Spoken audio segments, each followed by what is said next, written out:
ரொம்ப மோசமா பேச 2026 அதுமா சாண்ட்ராவை அழ வச்ச கமருதீன். சாண்ட்ராக்காக்கெல்லாம் எனக்கு ரொம்ப பிடிக்கும். இதுக்கு மேல என்ன அக்கான்னு கூப்பிடாத கமருதீன். வணக்கம் அனைவருக்கும் ஹாப்பி நியூ இயர் அன்புடன் நான் தெரிவித்துக் கொள்கிறேன். நம்ம சாண்ட்ராவை கமருதீனும் பார்வும் சேர்ந்து அழ வச்சிருக்காங்க. எல்லாரையும் விட்டு இப்ப ஏன் தலையில ஏற வந்து இந்த பார்வதி வந்து ஆளுக்கு தகுந்த மாதிரி எல்லாரும் கிண்டி விட்டுட்டே இருக்காங்க. பெரிய நியாயமானவங்க. ஆமா நான் நியாயமாதான் சொல்லாத. நம்ம கமருதீன் வந்து சாண்ட்ராவை பார்த்து நீ ஒரு ஃப்ராடு அப்படின்னு சொல்லிட்டாங்க. சோ அது சொன்னதுனால சாண்ட்ரா வந்து அவங்களோட நடிப்பை வெளிப்படுத்துறாங்க. வேற ஒண்ணும் இல்ல, ரொம்ப மோசமா பேச.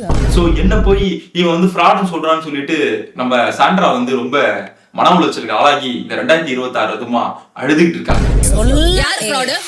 வார்த்தையை அளந்து பேச. பாரு போய் அவங்கிட்ட முன்னாடியே சொல்லி கொடுத்துருக்கேன். நான் தான் எல்லாத்துக்கும் காரணம். பாருங்க, சாண்ட்ராக்கு வந்து ஒழுங்கா அழக்கூட தெரியல. அழகு எப்படி சொல்லி கொடுக்கணும் போல இருக்கு. நம்மளே எப்படி அழகா நடிச்சுக்கிட்டு இருக்காங்க பாருங்க. என்னெல்லாம் பேசிட்டு இருக்க தெரியுமா? நீ எல்லாம் ஒரு ஃப்ராடு. என்ன சோ பார்வதி வந்து ஆளுக்கு தகுந்த மாதிரி நடிக்கிறாங்க, சிரிக்கிறாங்க, அழுகுறாங்க. அவங்க ஜெயிக்கிறதுக்காக யார வேணாலும் எப்படி வேணாலும் குழியில தள்ளி விடுவாங்க நம்ம பார்வதி. இந்த 2026 நம்ம சேனலை சப்ஸ்கிரைப் பண்ணாதவங்க சப்ஸ்கிரைப் பண்ணிக்கோங்க.